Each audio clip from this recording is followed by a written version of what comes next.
여러분 안녕하세요. 자, 오늘은 이제 지난 시간의 뒤를 이어서 송나라의 발전이 어떻게 이루어졌고 그 다음에 어떻게 조금씩 무너져 갔었는가에 대한 내용에 대해서 이야기를 하고 그 다음에 그 뒤를 이어서 몽골 제국의 발달에 대한 내용에 대해서 설명을 하도록 하겠습니다. 기본적으로 이번 주에 여러분들이 학교에 개학을 하죠. 때문에 일단은 이 수업은 모든 학생들이 다 들어야 됩니다. 하지만 이번 다음 수업부터는 들어도 되는 반이 있고 들어야 되는 반이 있고 듣지 않아도 되는 반이 있습니다. 그러니까 그 점 명심해서 여러분들이 잘 수업에 참여를 해줄 수 있도록 하길 바랍니다. 자, 먼저 지난 시간의 뒤를 이어서 선생님이 설명을 하도록 하겠습니다. 자, 지난 시간에는 선생님이 바로 송나라가 어떻게 등장했었는지에 대해서 얘기했었고 강력했던 절도사들을 어떻게 제압을 했었는가에 대해서 얘기했었죠.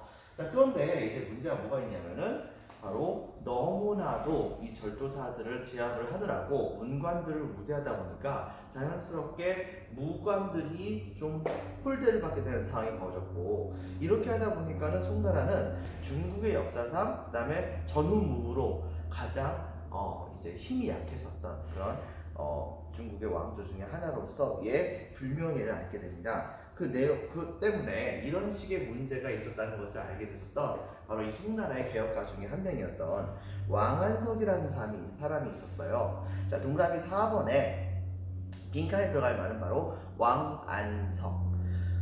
왕안석 별표 2개 쳐주기 바랍니다. 먼저 이 사람은 농민과 소상인들을 보호하는 뭐라고 할까, 개혁을 실시를 합니다.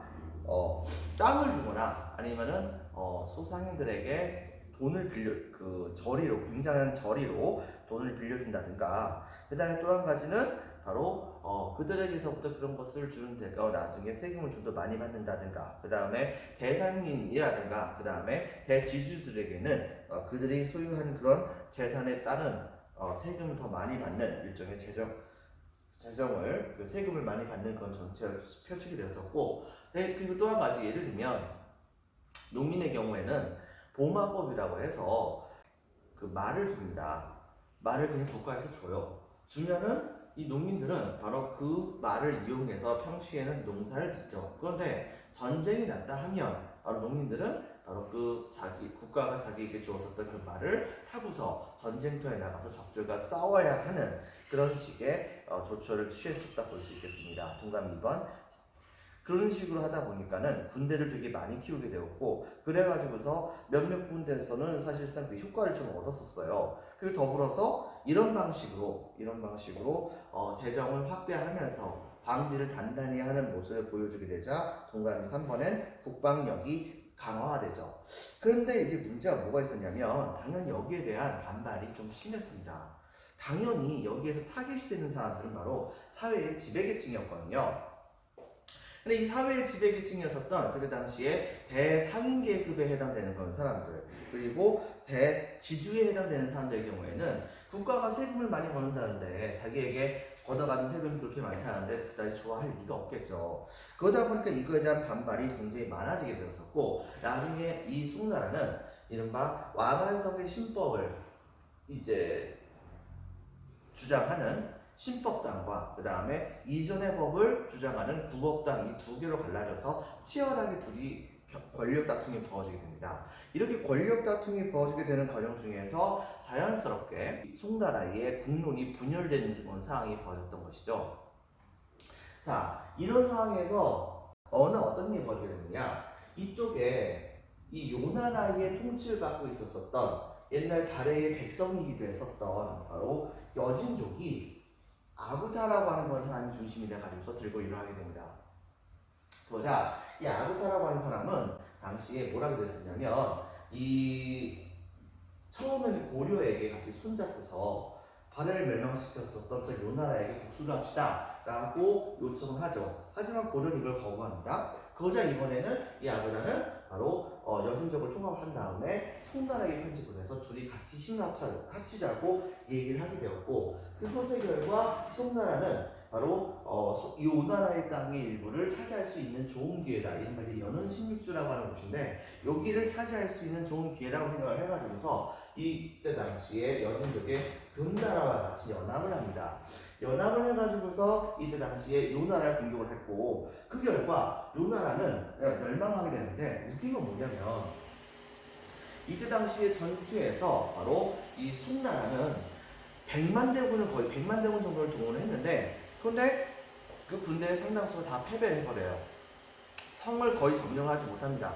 그런데 금나라는 싸울 때마다 계속 승리하게 됐던 것이죠. 최종적으로 어떤 게 벌어졌냐? 바로 이 금나라는 요나라를 멸망시킵니다. 금나라는 요나라를 멸망시켰는데 뭐 여기까지는 뭐 그렇다 치죠. 그런데 문제는 뭐냐면 송나라가 이때 당시에 금나라에게 우리가 너희와 같이 손을 잡고서 전쟁을 해서 승리를 했으니까 우리의 대가를 달라 라고 하면서 당시에 요나라의 통치가 있었던 송나라 생각에 자기네 땅이라고 생각했었던 이 연운 16주라고 하는 곳을 금나라에게 통보도 하지도 않고 그냥 자기네들이 점령하는 사태가 벌어지게 됩니다. 이렇게 되자 여기에 열받았었던 이 금나라는 바로 이쪽에 이제 서화가 있었었는데 서화는 그다지 관여는 많이 하진 않았었어요. 그런데 너무 화가 난 나머지 그 아부사가 있었을 때까지는 안 그랬었지만 그 다음 때 가가지고서 군대를 동원해서 갑작스럽게 송나라를 공격을 하게 돼요.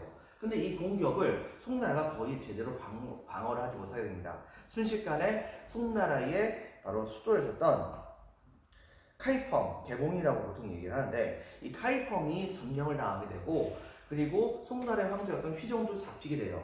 그래서 그 아들이 장안성 쪽으로 도망가가지고서 거기에서 황제로 즉위를 했는데 이 사람이 이제 흠종이라고 하는데 이 금나라는 그들도 공격을 해가지고 그들까지도 이때 당시에 함락시켜버립니다. 그리고 흠종까지 잡아버립니다. 이렇게 되자 송나라는 말 그대로 황제 가문들이 다 잡히게 되는 걸 상황이 벌어졌는데 근데 우연치 않게도 이 황족 중에 한 명이 옛날 강남 지역으로 도망을 가게 되면서 그러면서 당시에 강남 지역을 중심으로 해서 송나라의 세력이 간신히 도망을 가게 되는 사태가 벌어지는 거예요. 그렇게 해가지고 이 금나라는 나머지 이제 남쪽에 있었던 이 송나라까지 멸망을 시키려고 군대를 공격했었지만 당시에 송나라에서도 이른바 국왕에게 충성을 바치려고 하는 사대부의 기질을 갖고 있었던 사람이 되게 많이 있긴 있었기 때문에 또 한 가지 여진족이 주로 기마병인데 송나라 군대는 주로 보병이죠. 그런데 이 지대는 늪지대가 되게 많았어요. 늪지대가 많다 보니까 말이 그렇게 활약을 잘 할 수 있는 상황이 아니었던 겁니다. 그래가지고서 바로 그러한 지형적인 이점을 이용해가지고서 뭐 악비라든가와 같은 그런 사람들이 정말 열심히 싸웠고 최종적으로는 금나라의 공격을 다 막아내게 됩니다. 그렇게 되면서 이제 금나라는 남쪽으로 침공하는 것을 그만두죠. 하지만은 당시에 남쪽으로 도망간 이 송나라에게 협박을 해서 매년마다 막대한 양에 해당하는 그 세패라고 하는 돈을 갖다 바치고 비단도 같이 갖다 바쳐라. 돈도 갖다 바치고 자 그렇게 하고 나서 송나라의 황제는 금나라의 황제에게 신앙을 자처해라 라고 명령을 내립니다. 당시에 송나라 내부에서는 바로 이거에 대해서 반대한 여론도 있었으나 당시에 송나라 황제는 금나라가 또 쳐들어오는 곳이 무서워서 국내에 있었던 바로 이 화해에 반대하는 세력들을 전부 다 제거를 하고 그리고 나서 금나라와 화해를 하게 됩니다. 이렇게 해서 성립됐던 것이 남쪽으로 도망간 송나라라고 해서 남송이라고 얘기를 해요.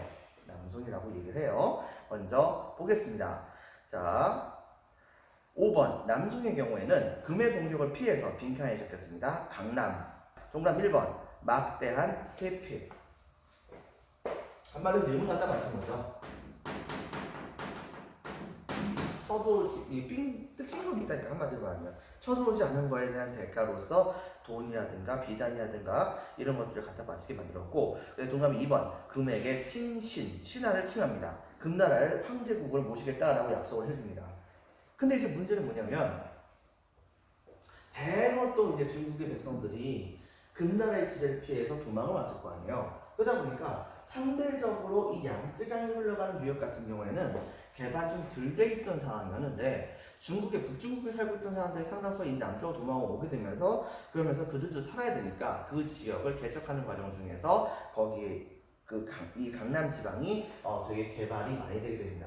보통 강남 지방은 양쯔강의 중하류 지역에 해당된다 볼 수 있겠죠. 이쪽이 바로 강남 지역이라고 볼 수 있는데, 자 이렇게 되다 보니까 이 지역에 바로 이제 굉장히 커다란 경제적 성장이 일어나게 됐죠. 하지만 나중에 북방 지역에 몽골이 등장하게 되면서 남성은 또 한 번의 실수를 또 이제 되풀이하게 됩니다. 즉 북쪽에 있었던 몽골과 남쪽에 있었던 남성은 금나라가 이제 몽골이 봤을 때 좀 허약하다 생각하니까 공격을 해가지고서 금나라가 대혼란에 빠졌을 때 바로 몽골과 손잡고서 금나라를 공격해서 최종적으로 멸망을 시킵니다.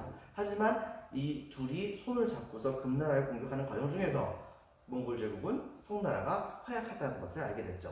그래가지고 몽골 제국은 반대로 이번에는 송나라를 또 공격을 하게 됐고 여기에서 송나라는 정말 끝까지 저항을 했지만은 최종적으로는 멸망의 비운을 당할 수밖에 없었습니다. 그래서 빈칸을 잡겠습니다. 적극적 개발 오른쪽에 몽골과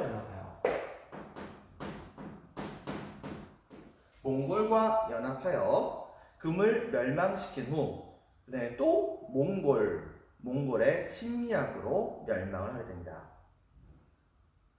몽골의 침략으로 멸망을 하게 됩니다. 동그라미 6번에 바로 이번에는 거란에 대해서 이야기를 하도록 하겠습니다. 별표 1개 반.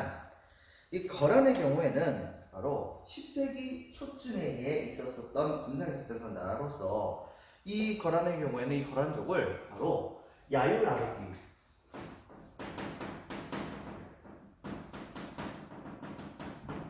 야율아곡이라고 하는 사람이 통합을 한 다음에 바로 발해가 마침 이때 당시에 분열되어 있었던 그 틈을 타가지고 갑작스럽게 공격을 해가지고 발해를 멸망시킨 다음에 그 땅을 차지합니다. 동감 1번. 동감 2번. 처음에는 송나라하고 이 거란족이 싸움을 벌였을 때 그때 송나라도 만만치가 않았던 상황이긴 했어요. 하지만은 상대적으로 이 거란족이 훨씬 더 군대의 힘을 셌었거든요. 근데 이제 송나라는 무한정 인구가 많으니까 무한정 군대를 보급할 수 있는 상황이 돼가지고 이 거란도 약간 좀 자신감이 많이 있었던 것은 아니었습니다. 때문에 어떤 일이 벌어지게 됐냐면 바로 동감 2번. 나중에 가서는 아까 전에 선생님이 얘기했었던 그 연운 16주라고 하는 땅, 이쪽 지역에 있었던 연운 16주라고 하는 땅을 이제 두고서 그 땅은 요나라가 갖고 그리고 동북아시아 지역에서의 최고 강한 나라는 송나라로 인정을 해주겠다. 대신에 송나라는 불쌍한 동생 좀 먹여 살린다라고 생각을 하고 돈 내놔라 이렇게 얘기를 했던 겁니다. 그래가지고서 송과 화친을 조건으로 막대한 세패를 받은 밑줄 쫙 칩니다. 동그라미 2번. 송과 화친을 조건으로 막대한 세패를 받은. 동그라미 3번. 유목민족은 당시에 요나라의 경우에는 통치 제도가 바로 두 개가 있었는데 유목민족의 경우에는 고유의 부족제로 통치를 하게 됩니다. 여기서 유목민족이라고 하는 것은 주로 누구냐? 거란족이 포함되고 아까 전에 선생님이 설명했었던 여진족도 유목민족에 포함이 되죠. 그래서 그들 고유의 부족제로서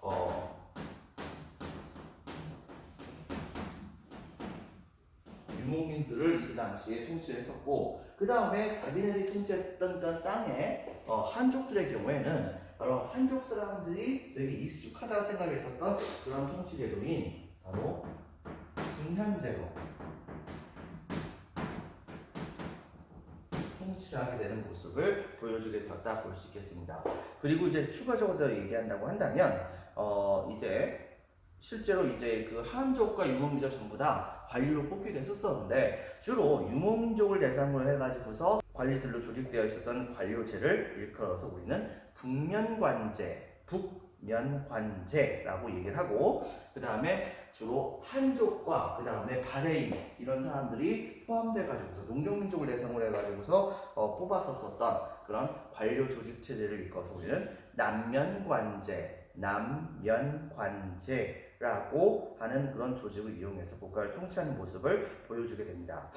그래서 뭐 선생님 지금 얘기한 거 적으려면 적어요.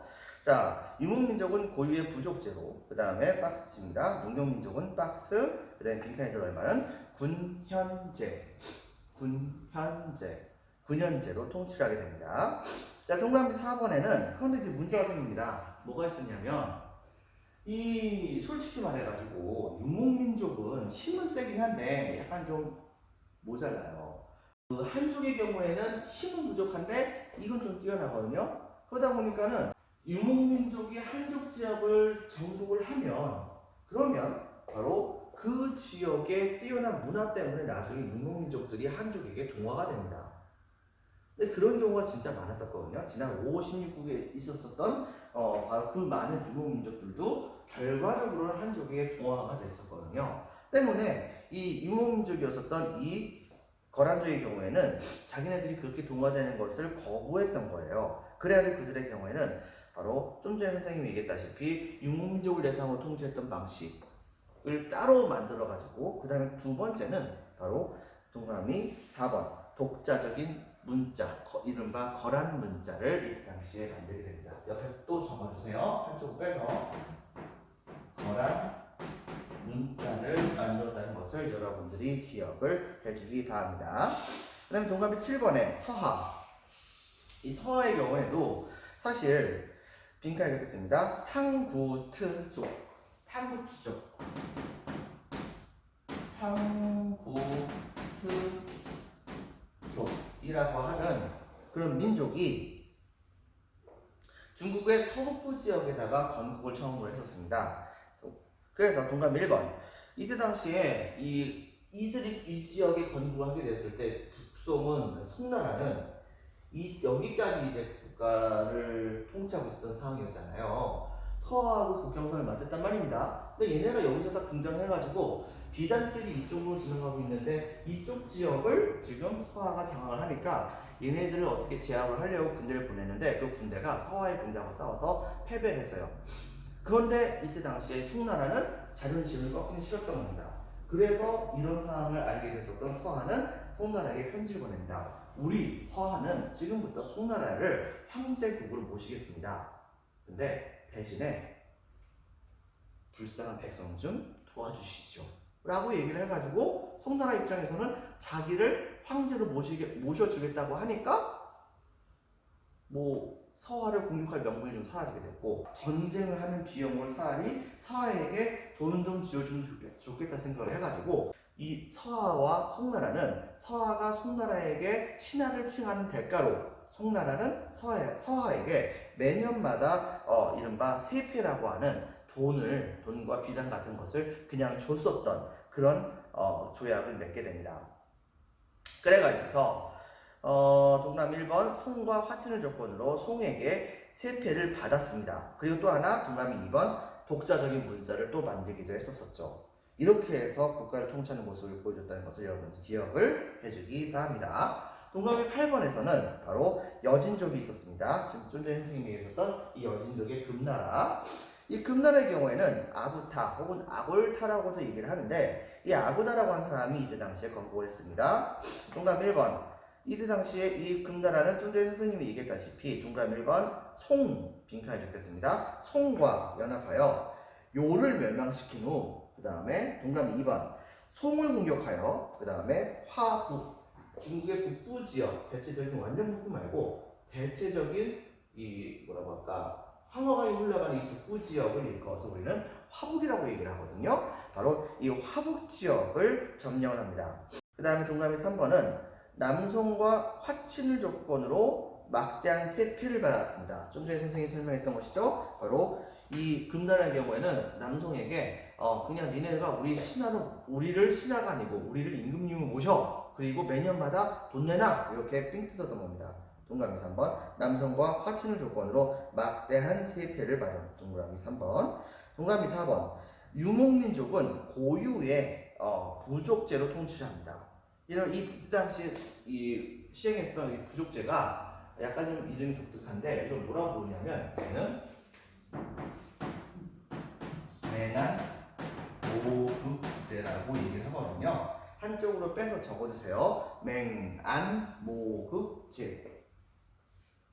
맹한무국제라고 하는 제도를 시행해가지고서 그래서 유목민족 즉 여진족이라든가 거란족의 경우에는 맹한무국제로 통치를 했었고 그 다음에 농경민족의 경우에는 빈칸에 적겠습니다. 군현제로 통치했습니다. 그리고 동그라미 5번 바로 독자적 문자를 사용하죠. 이때 당시에 사용했던 문자는 바로 여진족의 문자니까 바로 여진 문자라고 적어주면 되겠습니다. 여진 문자를 썼었어요. 그것을 여러분들이 명심을 해주기 바랍니다. 한쪽을 빼서 적어주겠습니다. 자, 그 다음에 동그라미 9번. 경제의 발달에서는 당시에 이 송나라 때는 굉장히 중요한 것이 양쯔강이 이쪽으로 이렇게 흘러가는데 이 양쯔강 유역이 굉장히 많이 개발이 됐다는 거예요. 그래가지고서 동그라미 1번. 양쯔강 하류 유역, 이른바 이 지역을 우리는 빈칸에 적겠습니다. 강남. 자, 강남의 농업 개발을 시행하게 됩니다. 이때 당시에 이 강남 지역은 날씨가 보세요. 이 지역인데 지금 우리나라 제주보다 더 따뜻하죠. 더 따뜻하기 때문에 남쪽에 있다 보니까 더 따뜻한 벼가 정말 잘 자라요. 근데 이 벼 자체가 원래 그 아열대 지방의 그 작물이거든요. 그러다 보니까 이 벼가 정말 잘 자라게 되는 겁니다. 그러다 보니까는 나중에는 이 강남 지역의 경우에는 동그라미 기업, 농기구의 발전이 있었던 것은 당연합니다. 하지만 동그라미 2번, 동그라미 니은 바로 모내기법이 보급이 됩니다. 벼의 어린 시절의 모습을 우리는 모라고 얘기를 하거든요. 요만한 모판에다가 벽실을 심은 다음에 걔네들이 요 정도 자랄 때까지 이제 잘 고기 안에다가만 키워줍니다. 그렇게 하고 나서 논에다가 물을 찰랑찰랑하게 만들어 놓은 다음에 바로 이 모판을 들고 가가지고 그래가지고 그 모를 하나하나씩 일정 간격을 두고서 사람이 일일이 하나하나 심어주는 거예요. 벼를 하나하나 심어주게 된다고 한다면 어떤 게 벌어지느냐? 바로 그 간격 사이에 있는 모든 땅에서 나오는 영양분은 그 벼가 다 먹는 것이기 때문에 수확량이 그만큼 많을 수밖에 없겠죠. 그래가지고서 이렇게 벼가 자라게 되면 바로 그 벼는 1년에 2번 혹은 3번 정도를 이제 수확을 할 수가 있습니다. 특히 우리나라의 경우에는 모내기법이 보급이 되면서 봄철에는 벼 그리고 가을철에는 보리를 심는 그런 농사법이 유행을 했었는데 그것도 조선시대 나가서나 유행을 했죠. 근데 이 송나라의 경우에는 그냥 벼를 뿌려놓으면 그러면은 바로 한 번 수확한 다음에 자동적으로 그 자리에서 또 자라나요. 날씨가 따뜻해가지고서. 그러면 그걸 또 그냥 수확을 하는 겁니다. 그런 방식으로 이제 농사를 짓는 이모작이 아니고 이기작이라고 하는 그런 농법이 사용되었다 볼 수 있겠죠. 어쨌든 간에 이 당시에 그래서 농기구와 모내기법의 보급이 되게 많아지게 됩니다. 동그라미 이번에는 상업과 수공업이 성장하게 됩니다. 바로 농업이 잘 되게 됨에 따라서 넘쳐 흘러섰던 농업 생산물들을 시장을 통해 가지고서 서로 사고 팔게 되었던 것이죠. 근데 이렇게 하다 보니까 당연하게 시장이 조성되게 되면서 사람들이 모여들기 시작하게 됩니다. 처음에는 하루 팔고서 그냥 가면 됐는데 나중에 가서는 거기에 장사할 것들이 많아지게 되다 보니까 자연스럽게 아예 거기에서 먹고 자는 사람들이 많아지게 되었고 이런 사람들을 대상으로 하는 영업이 발달하는 과정 중에서 점차 사람들이 모여 사는 도시가 등장하게 되었던 것이죠. 그리고 동그라미 4번에는 바로 동전과 지폐 동전은 알겠죠 여러분들. 근데 이때는 아예 지폐까지 등장해요. 바로 오른쪽에 나와 있는 것이 바로 송나라 시대 때 지폐라 볼 수 있는 회자라고 하는 지폐인데 교자라든가 회자와 같은 지폐가 사용되는데 이건 무슨 말이냐면 예를 들면은 쌀을 30석을 샀는 데는 필요한 동전의 양이 한 5kg 정도 된다고 칩시다. 그럼 5kg 들고 다니기 너무 힘들잖아요. 그렇죠? 그런데 이때 당시에 사람들이 본격적으로 이제 지폐를 만들게 되면서 그러면서 동전보다는 지폐가 훨씬 더 가치가 높잖아요. 그러다 보니까 이 지폐를 점차 많이 사용하기 시작을 하게 되었다라고 이때 당시에 얘기를 합니다. 그 다음에 동그라미 10번에는 해상교역이 발달하다. 바로 바닷길을 통해서 고려와 일본과 동남아시아, 아라비아 등과 국제무역이 발달을 하게 됩니다. 즉 이때 당시에 아라비아가 이제 한참 발달했던 과정 중에서 동방과 그 다음에 이때 당시에 동방과 그 다음에 서양 쪽에서의 교역이 되게 활발하게 되었는데, 문제는 육로로만 가는 것이 조금 좀 물건을 많이 옮기기는 좀 어렵잖아요. 그러다 보니까는 배에다가 한꺼번에 물건들을 많이 옮겨가려고 하는 사람들이 등장이 되면서 바다를 통한 그런, 즉 이쪽에 있는 인도양을 지나서 인도를 지나서 동남아시아 지역을 지나가지고 그래가지고 이쪽 지역 중국 지역까지, 그다음에 심지어는 일본까지도 이제 교역이 되는 그런 형태의 이른바 실크로드 중에서 마지막 실크로드인 바닷길이 되게 활성화가 되게 됩니다. 바닷길을 통해 밑줄, 다음 줄에 국제무역 활발. 그러면서 대표적으로 동그라미 1번 항구 중에서는 항저우라고 하는 그런 항구는 해외에서 왔었던 그런 굉장히 많은 무역선들이 여기에 많이 몰려가지고서, 그리고 광저우라고 하는 것도 마찬가지입니다. 이 두 군데에서 국제무역이 굉장히 활발하게 일어났다라고 하는 것을 우리가 알 수가 있습니다. 그 다음에 이제 2페이지로 넘어가 주세요. 여러분들 참 교과서는 몇 페이지에 해당이 되냐면 249페이지에 해당이 됩니다. 자, 교과서 249페이지에 이번에 11번 바로 성리학의 발달에 대해서 이야기를 하도록 하겠습니다. 이 성리학이라고 하는 것은 주희라고 하는 사람이 만든 새로운 유학입니다. 동그라미 1번 송나라 때에 만들어진 정치 이념이죠. 처음에는 유교는 공자가 만들었죠. 이것이 당나라 때에 이른바 훈고학으로 정리가 돼서 나름대로 완성이 됩니다. 유교의 한 종류죠.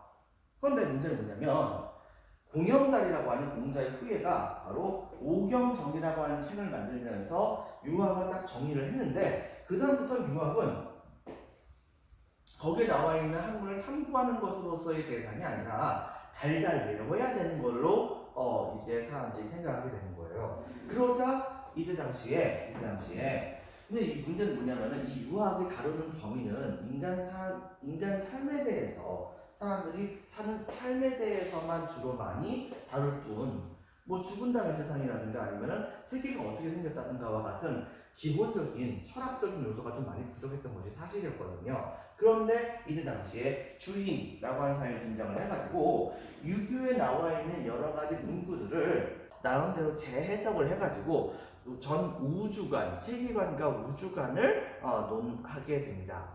바로 이렇게 해서 만들어진 그런 학문이 바로 뭐냐? 우리는 성리학이라고 부르거든요. 이 성리학의 경우에는 되게 어렵게 들어갈 수도 있는데 그냥 간단하게만 얘기할게요. 바로 우주의 원리와 그 다음에 인간의 마음은 사실상 그 원리 자체가 같다고 생각을 하는 겁니다. 모든 것은 근본적인 존재인 리라고 하는 것이 있고, 그 다음에 그것이 바깥쪽으로 나온 그런 표현된 모습을 기라고 얘기를 하거든요.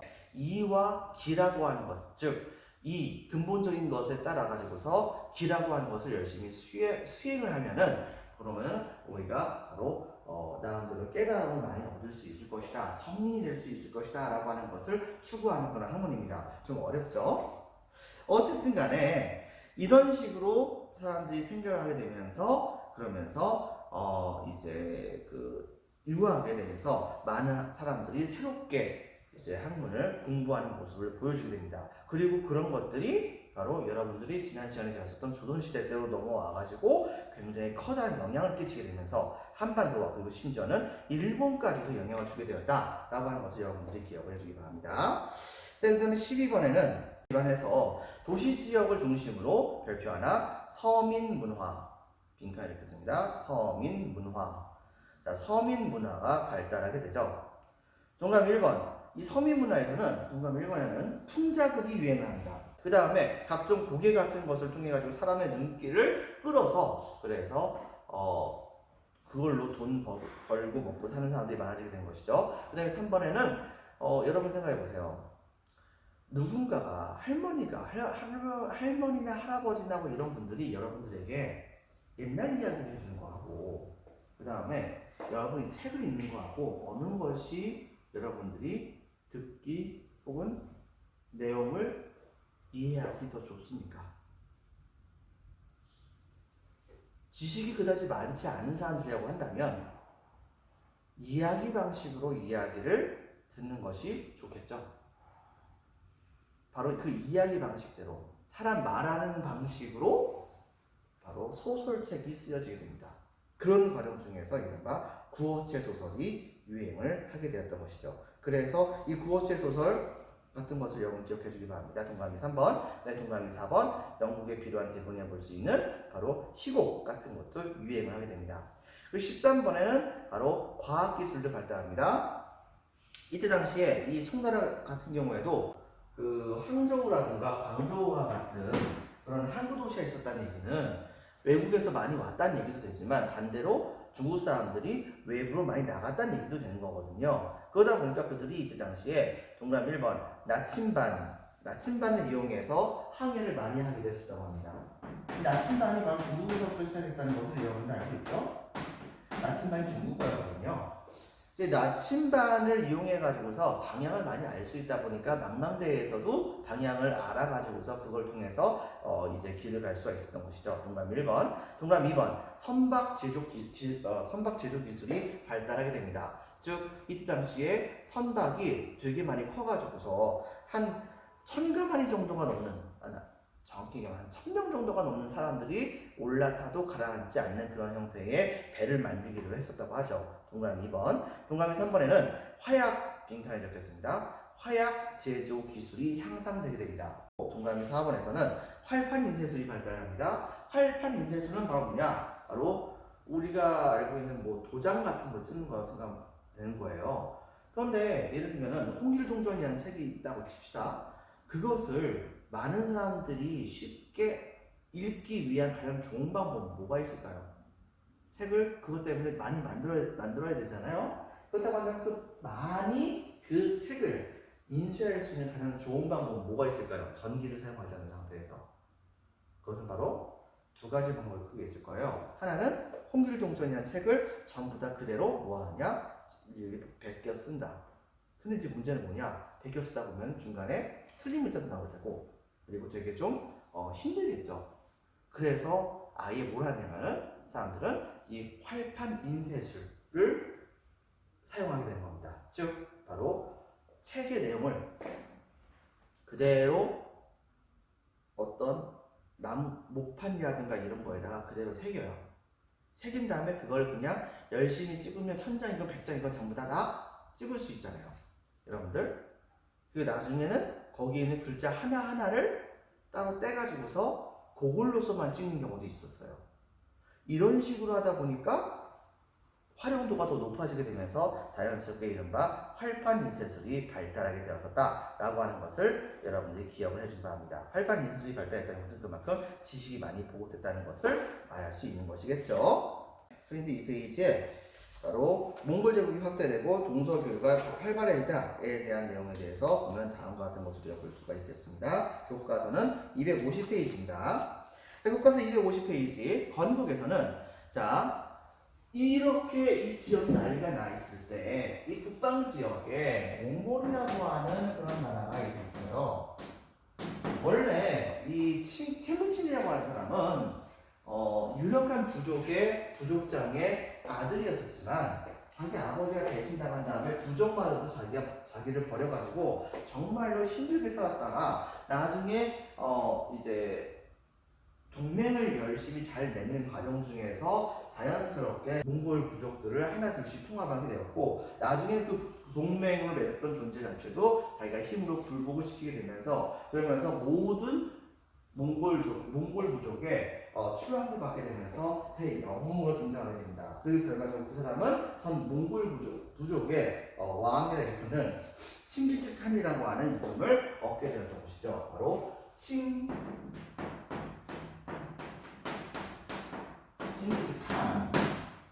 북방민족은 보통 유목민족은 보통 여기다가 한자를 많이 붙이거든요. 왕에다가 칸이라고 붙여요. 보통 이름을. 그것을 여러분 같이 기억을 해주기 바래요. 자, 먼저 보겠습니다. 몽골족을 통일 밑줄, 그 다음에 오른쪽에 빈칸 적겠습니다. 칭기즈칸으로 추대. 그리고 이 칭기즈칸은 몽골족을 통일한 다음에 그 다음에 이제 영역을 확대해 나가기 시작을 하게 됩니다. 당시에 금나라에게 형식적으로 조공을 바치고 있었는데 나중에 칭기즈칸이 생각을 했을 때 제가 왜 왕이 되는지 모르겠다 생각했었던 되게 지위 낮은 사람이 바로 이 금나라의 황제로 즉위하는 모습을 보이게 되자 그러자 몽골족은 바로 금나라를 좋게 볼 필요가 없구나 라고 생각을 해가지고서 사정없이 금나라를 공격하기 시작을 합니다. 그래가지고 이 공격이 너무 강력했기 때문에 나중에 일시적이긴 하지만은 이 금나라가 둘로 쪼개지기도 했었어요.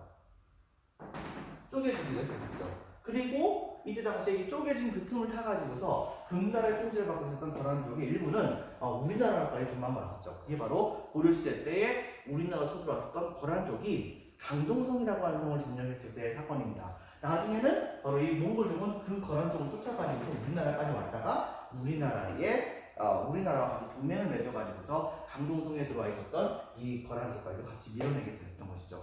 하지만 나중에는 바로 몽골족이 너무 무리한 요구를 많이 하다 보니까 이거에 대한 반발로 고려와 몽골은 전쟁을 벌이게 됩니다.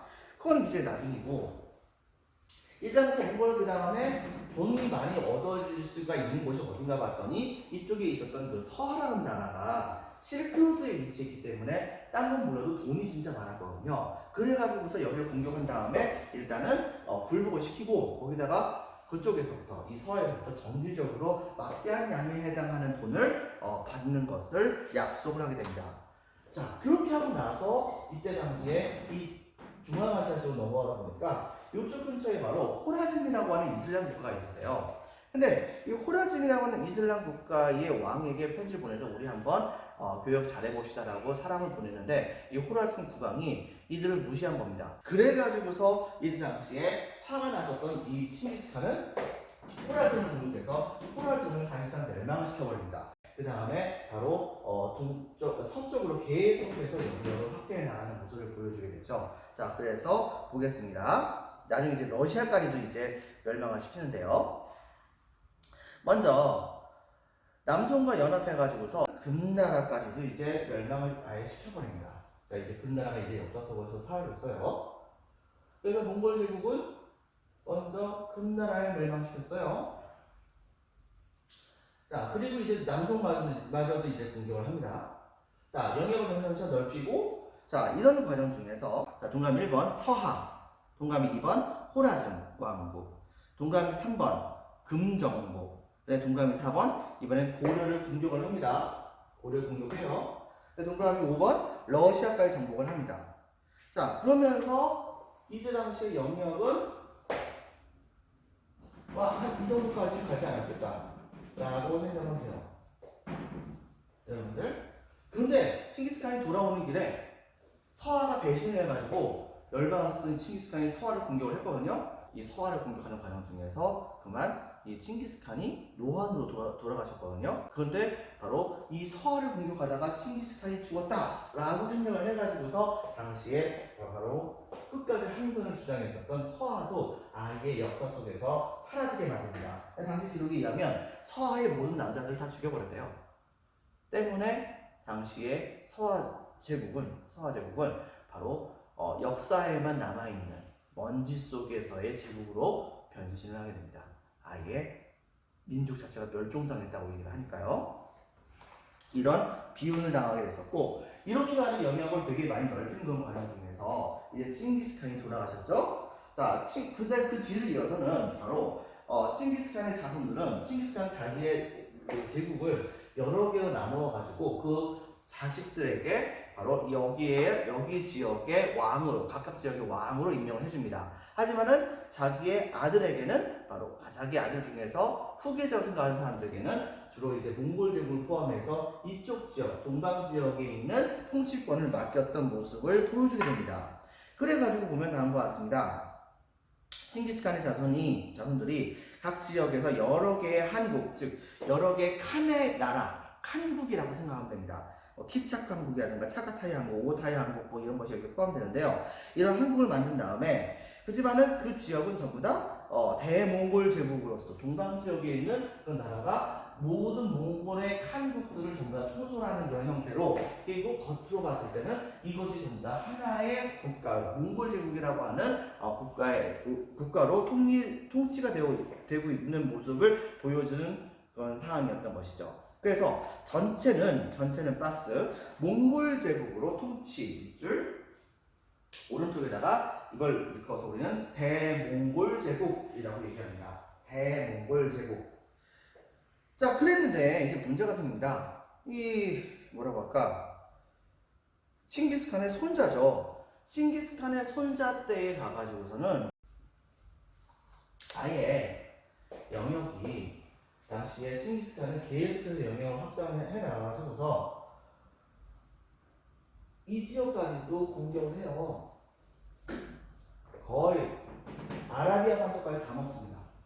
아라비아 반도까지 거의 다 먹고, 그 다음에 당시에 이쪽 지역까지도 거의 다 장악을 하는 그런 과정을 우리가 찾아볼 수 있죠. 여기서부터 여기까지가 전부 다 하나의 국가가 통치를 한 거예요. 여기 남쪽에 아직 남송이 있었고, 자, 그랬는데 당시에 바로 갑자기 이제 몽골의 황제가 죽게 되자, 그러자 그 후계자의 자리를 둘러싸면서 유력한 후계자 중에 한 명이었다고 생각되었었던 칭기스칸의 손자 쿠빌라이라고 하는 사람이, 당시에 고려가 항복을 하려고 했었거든요. 항복을 하려고 했었던 황제가 죽게 되니까 누구한테 항복을 해야 될지 몰랐던 거예요. 그랬을 때 쿠빌라이가 바로 그럼 나한테 와서 항복을 해라 라고 얘기를 해가지고, 그래서 고려는 쿠빌라이에게 항복을 했는데, 근데 이 쿠빌라이는 고려의 항복을 받았다라고 하는 것을 명분으로 삼아가지고서 그래서 몽골 제국의 황제로 스스로 즉위를 하게 됩니다. 그리고서는 이 중국의 동쪽 지역에다가 몽골 부분까지 다 포함해서 이 지역 전부에다가 기존의 몽골 제국의 시스템을 무너뜨려버리고 원이라는 나라를 세우게 되죠. 그리고서는 최종적으로 남쪽을 공격을 해가지고 남성까지도 멸망을 시키게 됩니다. 심지어 베트남 지역까지도 공격하는 모습을 보였던 것이죠. 당시에 그래서 이렇게 이쪽 지역, 일부 지역을 빼놓고 여기서부터 여기까지 전부 다 원나라였던 거예요. 원나라기보다는 몽골 제국이 됐던 거예요. 다만 이 내부에서는 여러 개의 나라들이 갈라져가지고, 그래가지고 이 뭐라고 할까, 원나라에 대해서 대항하는 그런 몽골 제국도 있었고, 그 다음에 원나라의 통치를 나름대로 인정을 하는 그런 몽골 제국도 있었거든요. 이런 식으로 하다 보니까 뭐 차가타이 한국이라든가 오타이 한국이라든가 이런 나라들은 나중에는 원나라에게 힘이 안 된다는 걸 알았기 때문에 나중에 가서는 겉으로는 원나라에게 고개를 숙입니다.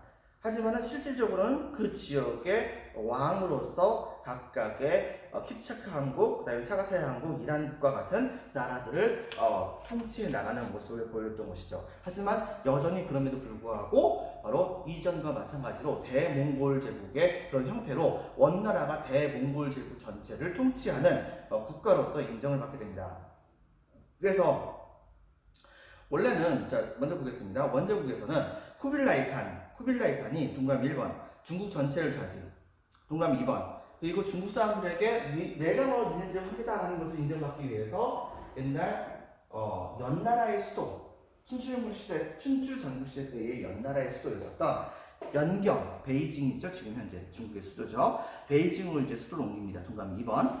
그 다음에 대몽골 제국 자체를 아예 중국의 형태로 바꾼 다음에 이것을 원제국으로 만듭니다. 그래서 밑줄 쫙 칩니다. 대몽골 제국을 중국식으로 변형시켜 원제국 수립. 그러니까 뭐 중국식으로 얘기한다면 황제 집현지로서 원나라 통치한 지역은 황제인 그 쿠빌라이가 통치를 하고, 이런 지역은 각 지역의 제후라고 생각을 하면 되는 겁니다. 그리고 동감이 4번, 남송을 정벌 합니다. 남송을 정벌해서 결과적으로 멸망까지 시켰습니다. 그리고 동그라미 5번, 고려까지도 항복을 시켰는데 문제는 뭐냐? 고려가 사실상 쿠빌라이 칸이 형제가 되는데 도움이 됐잖아요. 그 고려의 입장에서 나름대로 환상의 줄타기를 한 거예요. 그래가지고서 대신에 이 항복한 조건이 뭐냐면 고려란 나라를 없애지 않겠다. 그리고 이건 또 고려 쪽의 요구였습니다. 바로 고려가 계속해서 유지가 되기 위해서 고려의 왕은 바로 황제의 딸과 결혼해야 된다. 공주와 결혼해야 된다라고 하는 약속을 했던 거예요. 그래가지고 당시에 고려는 바로 원나라의 부마국, 즉 사위의 국가로서 계속해서 유지가 되는 모습을 보여줍니다. 근데 그게 끝이 아닙니다. 원나라는 당시에 일본을 원정했습니다. 배 타고서 일본을 쳐들어갔는데 1차 쳐들어갈 때는 바로 고려에게 원나라는 이제 딴 건 몰라도 바다에서 싸우는 게 정말 쟁쟁이였거든요. 근데 고려는 배는 또 잘 만들었었어요.